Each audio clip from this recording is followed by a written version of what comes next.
Captain Sonia Carter knew her current assignment required a low profile. Her vehicle, a deliberately unassuming, slightly battered 10-year-old sedan, was a crucial part of that cover.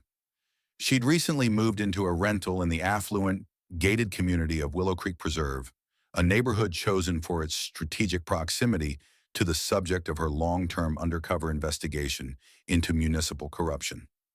The car parked legally in front of her modest rented house was meant to blend in, to suggest someone of ordinary means. It did not blend in well with Mr. Gary Bishop, president of the Willow Creek Preserve Homeowners Association. Gary, a man whose sense of self-importance was inversely proportional to his actual significance, viewed Sonia's car as a personal affront, a blight on his perfectly manicured domain. The first salvo was a curt, official-looking notice taped to Sonia's windshield. "Warning, unsightly vehicle," it declared in aggressive red font. "This vehicle, license plate XXXXXX, does not meet the aesthetic standards of Willow Creek Preserve. It is considered yard trash and must be removed from public view or garaged immediately. Failure to comply will result in towing and fines. Signed, Gary Bishop, HOA President." Sonia read it, a grimace touching her lips. Yard trash? Her car, while not new, was clean, registered, and perfectly roadworthy. It was also, unbeknownst to Gary, equipped with several $1,000s worth of discreet surveillance equipment. This wasn't just an annoyance. It was a potential complication to her mission. She attempted to reason with Gary Bishop. She found him holding court by the community pool, lecturing a group of intimidated residents about proper lawn maintenance. "Mr. Bishop," Sonia began politely, "regarding the notice about my car." Gary turned, his eyes small and piggy, raking over her with open disapproval. "Ah, Miss Carter, is it? The owner of the jalopy?" He made the word sound like an infectious disease. "There's nothing to discuss. That heap of junk is an eyesore. It lowers property values. It doesn't belong in Willow Creek Preserve. Garage it or we tow it. Simple." "Mr. Bishop, it's my legally parked vehicle," Sonia stated, her voice even despite the simmering anger. "And I am currently using my garage for storage related to my work." "Work?" Gary scoffed. "What kind of work requires a junkyard car and storage that can't be seen? Sounds suspicious to me. Just get it out of sight. Or else." The "or else" came a few days later. Sonia emerged from her house one morning to find the words, "Get out," crudely scratched into the driver's side door of her car with what looked like a key. Deep, angry gouges in the paintwork. Her blood ran cold. This wasn't just HOA overreach anymore. This was vandalism, a threat. This could compromise everything. As if summoned by the act itself, Gary Bishop's voice, amplified by his ever-present golf cart loudspeaker, began its daily patrol. "Attention residents! Let's all take pride in our beautiful community. Unfortunately, some individuals," his voice dripped with insinuation as he neared Sonia's house, "do not share our values. Some people insist on cluttering our pristine streets with their poverty. We will not stand for it. This HOA is dedicated to maintaining excellence." Poverty? Clutter? He was essentially calling her poor and a blight on his perfect world. The casual cruelty, the public shaming, it was designed to break her, to make her leave. Sonia, a seasoned undercover officer who had faced down armed criminals and infiltrated dangerous organizations, felt a different kind of anger. A cold, focused rage at this petty tyrant and his prejudiced attacks. The harassment escalated. Gary, clearly emboldened by Sonia's lack of visible retaliation, she was, in fact, meticulously documenting every incident, including installing new, even more discreet micro-cameras around her property and car, began a campaign of direct and indirect intimidation. Trash, banana peels, fast food wrappers, even a soiled diaper once, started appearing on the hood or windshield of her car each morning. Humiliating videos narrated by Gary appeared on the HOA's private social media group. One featured a lingering shot of the scratch on her car, with Gary's voiceover saying, "Look what happens when people don't respect our community. Some folks just attract trouble. Maybe if she drove a decent car, this wouldn't have happened." Another was a montage of unsightly vehicles, Sonia's car featured prominently, with a call to report all neighborhood blight to your HOA president. The comments, as expected, were a vile mix of classism, racism, and gleeful mockery. Tow that junker already. She probably can't afford the gas, let alone a new car. People like her shouldn't be allowed to live in places like this. Neighbors, taking their cue from Gary, joined in. Sonia would overhear them. Did you see that awful car still parked there? It's a disgrace, one woman would say to another. Gary's right, her friend would reply, loud enough for Sonia to hear if she was in her yard. He should just have it towed away and be done with it. Why doesn't she just leave if she can't afford to live here properly? Sonia all the while continued her undercover work. Her old car was her mobile surveillance unit, her innocuous cover. The stress of Gary's campaign was an unwelcome distraction, but it also provided an unexpected insight into the kind of petty corruption and abuse of power that could fester in seemingly idyllic communities, a microcosm of the larger diseases she was fighting. She'd have quiet, serious meetings in out-of-the-way diners with her actual supervisor, a gruff, experienced captain from the federal task force, or with informants, all while appearing to be just another resident. Sometimes these individuals, equally unassuming in appearance, would drop her back at her rental. Mrs. Periwinkle, Gary's ever-watchful second-in-command, would dutifully report these suspicious visitors to Gary. She's having men in unmarked cars drop her off, Gary. Late at night sometimes. She's definitely involved in something shady, probably selling drugs out of that wreck of a car. Gary would nod sagely, his suspicions confirmed. The final straw came in the form of a bright orange tow notice, slapped onto Sonia's car, accompanied by an official HOA letter demanding $500 for accumulated fines for persistent aesthetic violations, and stating that if the car was not removed and the fine paid within 24 hours, it would be towed and impounded at her expense, with additional daily storage fees. Gary Bishop delivered this one personally, a triumphant smirk on his face. Last chance, Ms. Carter, Gary said, his voice oozing satisfaction. Pay up and get that heap off our street, or we will do it for you, and then we'll start eviction proceedings for being an undesirable tenant. Sonia looked at him, then at her car, her vital, compromised investigation tool. She thought of the months of work, the dangerous situations she'd navigated, all potentially jeopardized by this ignorant, power-mad fool and his vendetta against an old car. A cold, dangerous calm settled over her. Mr. Bishop, she said, her voice even, you have no idea the mistake you are making. You are interfering with something far beyond your limited comprehension. Gary just laughed. Threats again? Is that your only defense, Ms. Carter? Because you're too poor to pay your fines or afford a decent car? We'll see who's making a mistake tomorrow morning when that tow truck arrives. He swaggered off, feeling victorious. He had no idea that Captain Sonia Carter, decorated federal officer, had already made a few calls of her own, not to a private lawyer, but to her supervisor and to the head of internal affairs for the local municipal government, the very government her task force was investigating for corruption that surprisingly seemed to have tendrils reaching even into petty HOA politics. Gary Bishop thought he was towing a car. He was actually about to tow himself directly into a federal investigation. The trap was set, and Sonia Carter was more than ready to spring it. The 24-hour ultimatum hung heavy in the air of Willow Creek Preserve, at least for Sonia Carter. For Gary Bishop, it was a countdown to triumph. Sonia, after receiving the tow notice, did not remove her car. Instead, she sent a brief, formally worded email to the HOA board, CCing Gary Bishop. It stated, "The vehicle in question, license plate XXXXXX, is legally parked and is essential for my current employment. Any attempt to tow, damage, or further vandalize this vehicle will be treated as a criminal act, and I will pursue all available legal remedies against the HOA and any individuals involved, including claims for significant damages and interference with a federal investigation." Gary read the email and roared with laughter. Federal investigation, he scoffed to his HOA board during an emergency meeting he called in his living room. Mrs. Periwinkle and a few other staunch supporters were present. She's clearly delusional. Probably thinks she's some kind of secret agent because she watches too much TV. This lowlife is threatening us now? This just proves she's unhinged and dangerous. We proceed with the tow tomorrow morning, as planned. Let her try and sue us from whatever homeless shelter she lands in. The board, cowed by Gary's bluster and their own prejudices, nervously agreed.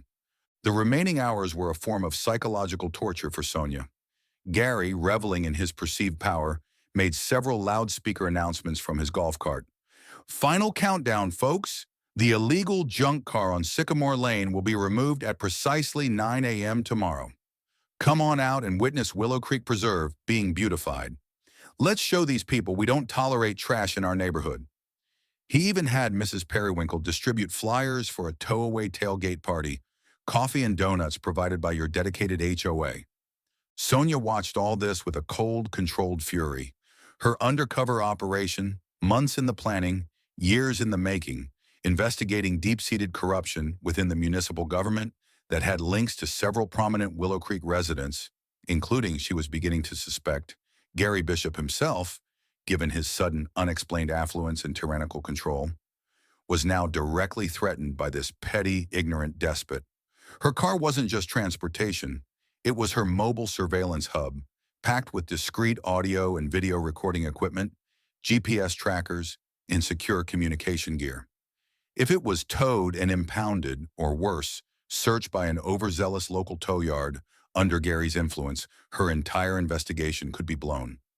She spent the night not sleeping, but meticulously backing up all encrypted data from the car's systems to secure servers and preparing a contingency plan.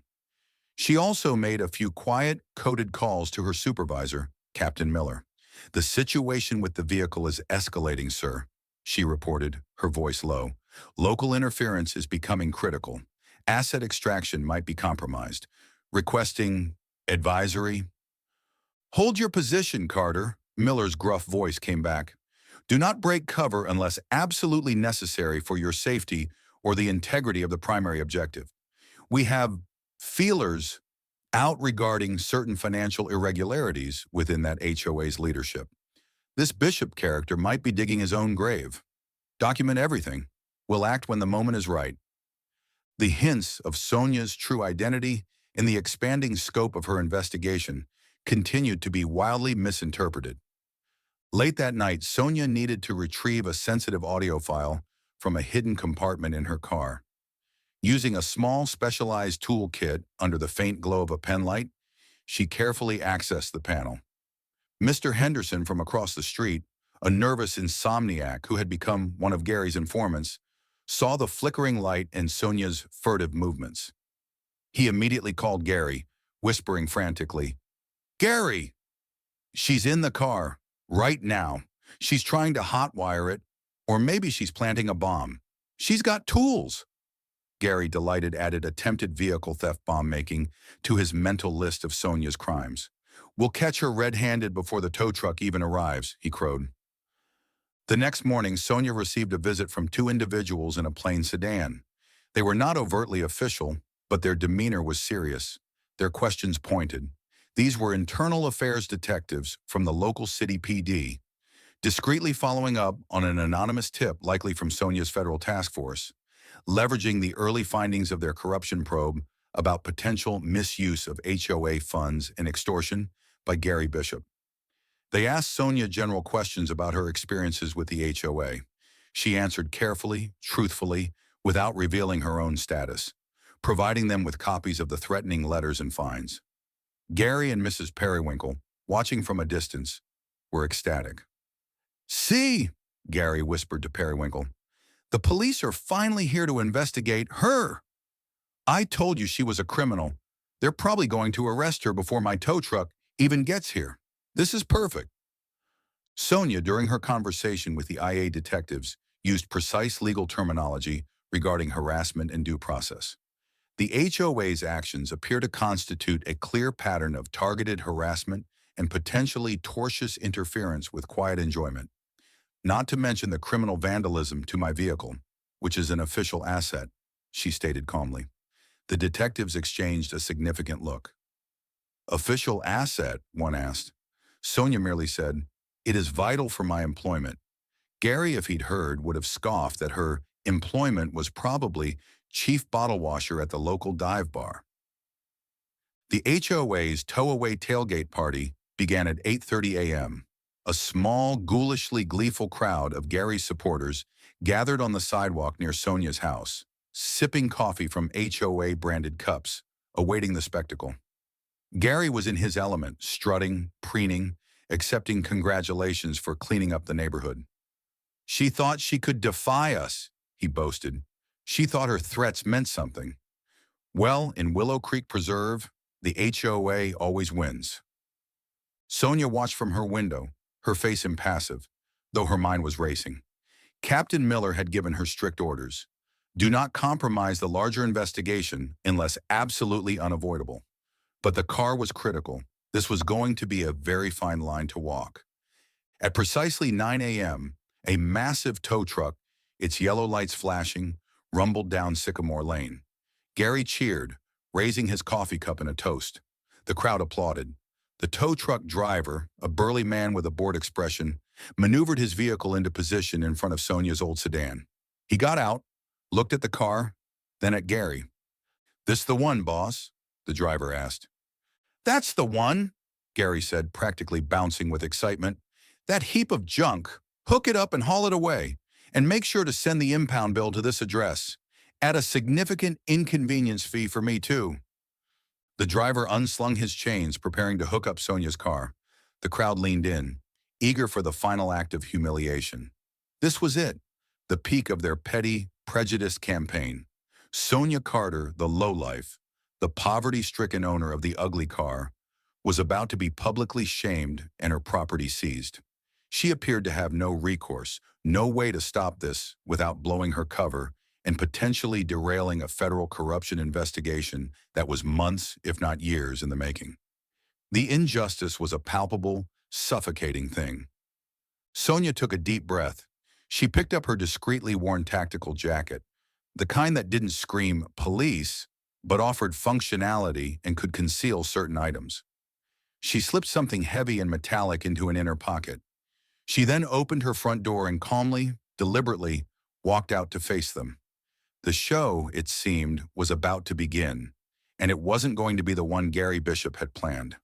The tow truck driver had just attached the heavy chains to the undercarriage of Sonia Carter's old sedan. Gary Bishop stood nearby, arms crossed, a smug, triumphant leer plastered across his face. The small crowd of his HOA supporters murmured with gleeful anticipation. This was the moment they'd all been waiting for.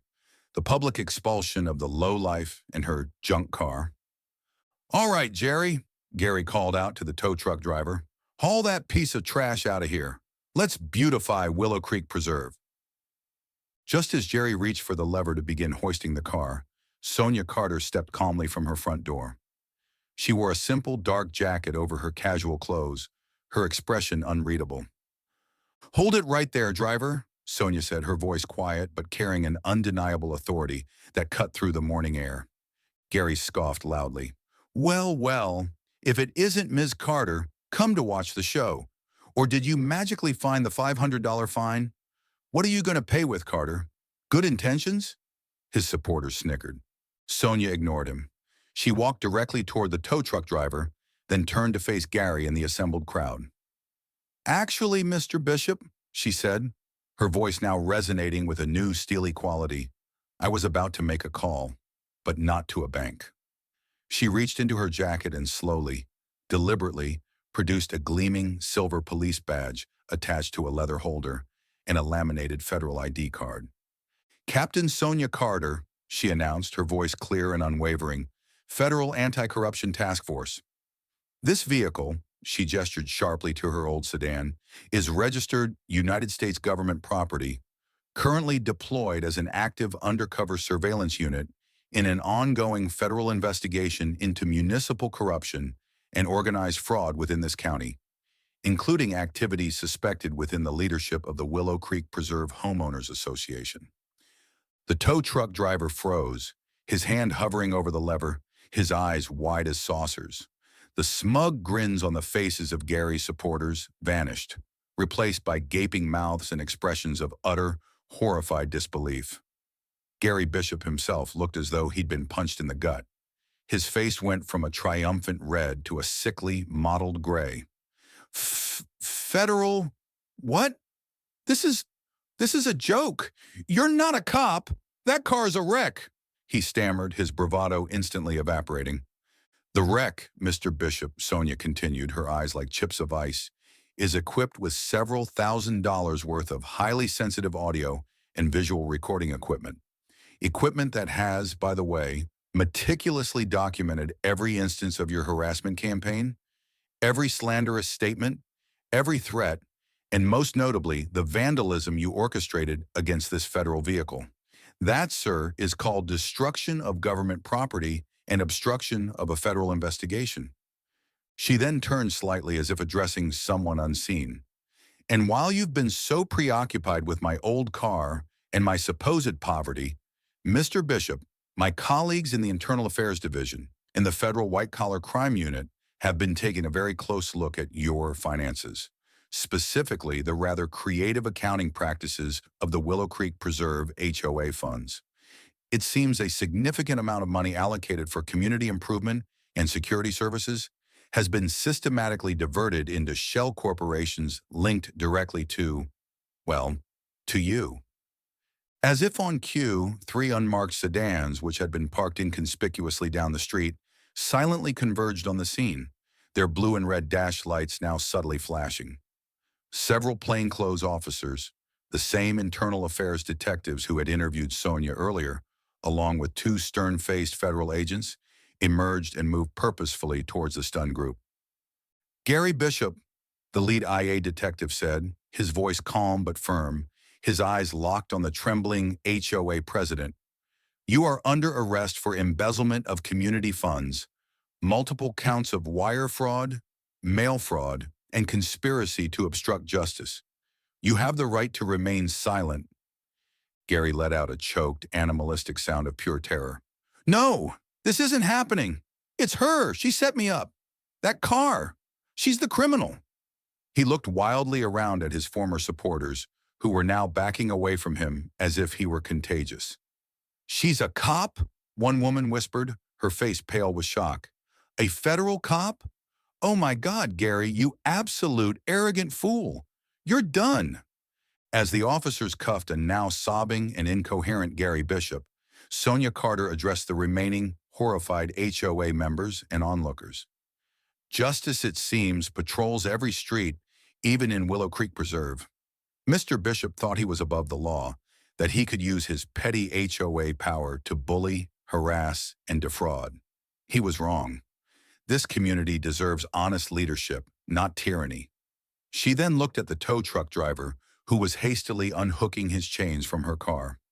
You might want to leave now, driver, before you become an accessory.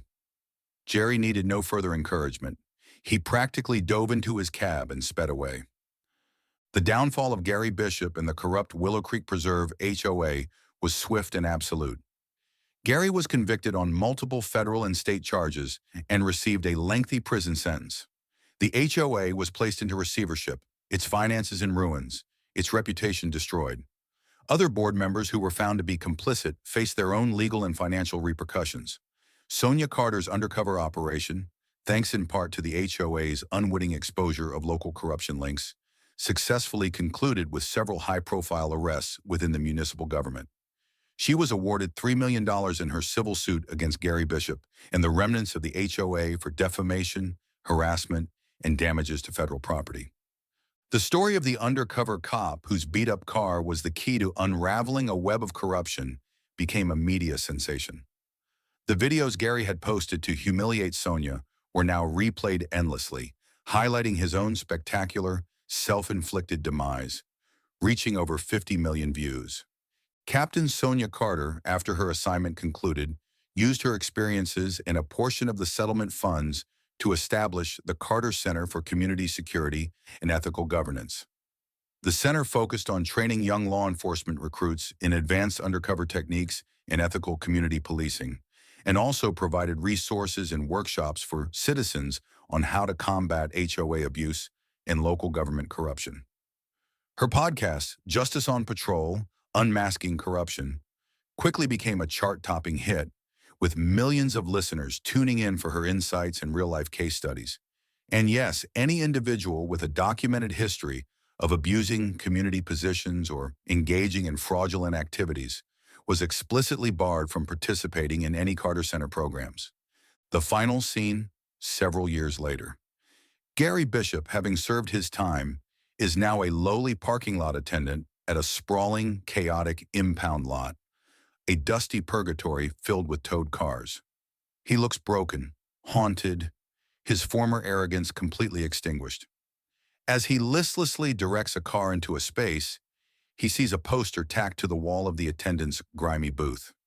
It's an advertisement for Captain Sonia Carter's podcast, Justice on Patrol, her confident, determined face looking out at him. He trembles. Sonia's voice, clear and authoritative, can be heard as if from a nearby radio playing the podcast. Property, whether it's a car, a home, or public funds, is a trust. Those who violate that trust, who deface, defile, or defraud, must understand. Justice is always watching. It sees every transgression, every abuse of power. And sooner or later, it will find you, and it will hold you accountable. The camera pulls back from Gary's miserable face, then pans up to an illuminated sign above the entrance of the modern, impressive Carter Center building. It reads, "The Carter Center, Justice Watches." The imagined audience would be erupting in cheers. "That's how you take out the trash, Captain. He messed with the wrong undercover cop. Willow Creek Preserve just got a dose of federal justice." The ending was not just a victory, it was a masterclass in how true justice indeed patrols everywhere.